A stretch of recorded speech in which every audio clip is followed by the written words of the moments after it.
ആറന്മുള പാർത്ഥസാരഥി ക്ഷേത്രത്തിനോട് ചേർന്നുള്ള സർക്കാർ ഭൂമിയിലെ ട്രാഫിക് പാർക്കും പോലീസ് ക്വാർട്ടേഴ്സും കാടുകയറി നശിച്ചു. 2018-ൽ 30 ലക്ഷം രൂപ മുടക്കി നിർമ്മിച്ചതാണ് ട്രാഫിക് പാർക്ക്. വർഷങ്ങൾക്കിപ്പുറം ആരും തിരിഞ്ഞു നോക്കാതെ വന്നതോടെ ഇഴജന്തുക്കളുടെയും പന്നികളുടെയും സ്വൈര്യ വികാര കേന്ദ്രമായി ഒരേക്കറിലധികം വരുന്ന സ്ഥലം പമ്പയാറിനോട് ചേർന്നുള്ള സ്ഥലം സർക്കാർ സംവിധാനങ്ങൾ എത്രയും വേഗം ഇടപെട്ട് നവീകരിച്ച് വിനോദസഞ്ചാരത്തിന്റെ പുതിയ സാധ്യതകൾ തേടണം എന്നാണ് നാട്ടുകാരുടെ ആവശ്യം. കെട്ടിടങ്ങൾ കാണാൻ കഴിയാത്ത വിധം കാടുകയറി കിടക്കുകയാണ് ഇപ്പോൾ.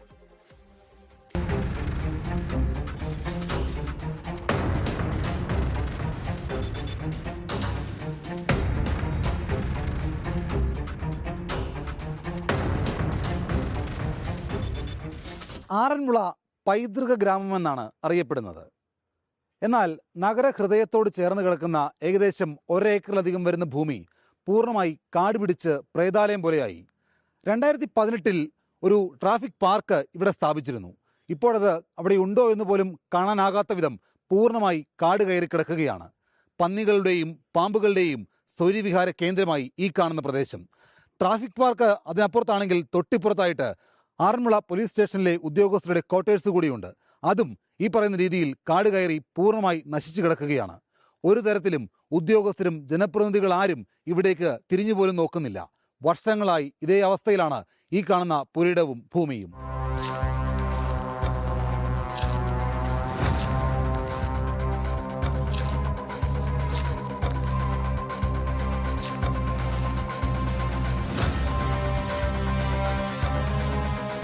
ഇത് കുറേ വർഷമായിട്ട് ഇങ്ങനെ തന്നെയാണ്. കാരണം ഇവിടെ എന്ന് പറഞ്ഞാൽ ഇടയ്ക്കൊക്കെ ഒന്നും തെളിക്കുക, പിന്നെ ഇത് അവസ്ഥ മനുഷ്യനൊന്നും ഇങ്ങോട്ട് വരുന്നില്ല.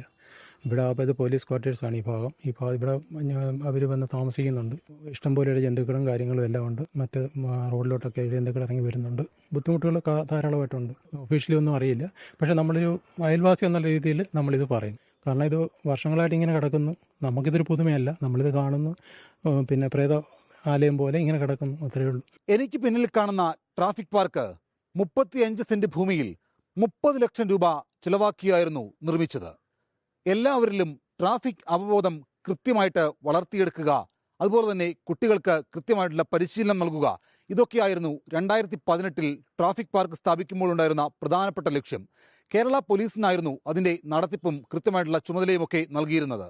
എന്നാൽ വർഷം 8 കഴിയുമ്പോൾ ഇങ്ങനൊരു സംവിധാനം ഇവിടെ ഉണ്ടോ എന്ന് പോലും പല ആളുകൾക്കും അറിയില്ല. ഇത് എത്രയും വേഗം നവീകരിച്ച് എന്തെങ്കിലും തരത്തിൽ ആളുകൾക്ക് ഉപകാരപ്രദമായ രീതിയിൽ ഉപയോഗപ്പെടുത്തണമെന്നാണ് നാട്ടുകാർ പ്രധാനമായിട്ട് ഉന്നയിക്കുന്നത്. ഞാൻ ജനിച്ച കാലം തൊട്ടേ ഇത് ഒരു പോലീസ് ക്വാർട്ടേഴ്സ് എന്നുള്ള രീതിയിലായിരുന്നു. അതിനുശേഷം പിന്നാണ് ട്രാഫിക് പാർക്ക് ഉണ്ടായത്. ട്രാഫിക് പാർക്ക് ആദ്യം 1-2 വർഷമൊക്കെ നന്നായിട്ടൊക്കെ അവർ മെയിൻറ്റെയിൻ ചെയ്തു.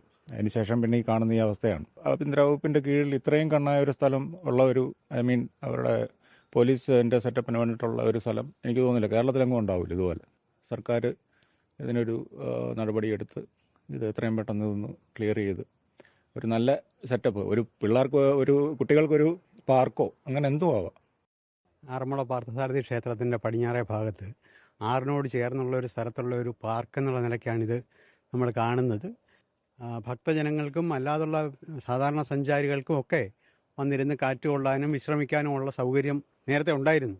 അത് പൂർണ്ണമായും സജ്ജമാക്കി സാധാരണ ജനങ്ങൾക്ക് തുറന്നു കൊടുത്താൽ വളരെ ഭംഗിയായ രീതിയിൽ വിനോദസഞ്ചാരത്തിൻ്റെ നല്ലൊരു സാധ്യത ഇവിടെ ഉണ്ട്.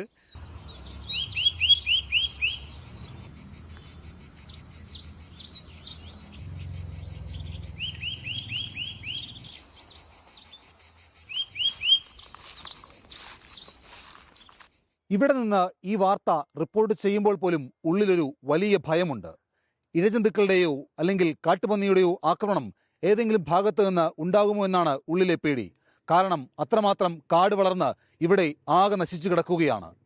എത്ര സുന്ദരമായി സംരക്ഷിക്കാവുന്ന ഒരു സ്ഥലമാണിവിടം. ട്രാഫിക് പാർക്കിനപ്പുറത്തേക്ക് മറ്റ് പല രീതിയിൽ ഈ പ്രദേശത്തിൻ്റെ സാധ്യതകൾ ഉൾപ്പെടുത്തി ഈ പ്രദേശത്തെ സംരക്ഷിക്കാൻ അധികൃതർ ശ്രമിച്ചാൽ കഴിയുന്നതാണ്. പക്ഷേ അതിനോട് മുഖം തിരിഞ്ഞു നിൽക്കുന്നത് സാധാരണക്കാരായ ആളുകളുള്ള വെല്ലുവിളിയായി മാത്രമേ കാണാൻ കഴിയുകയുള്ളൂ. ആറന്മുളയിൽ നിന്ന് സഞ്ജയ് ഇക്ബാലിനൊപ്പം ഷിജോ കുര്യൻ, 24.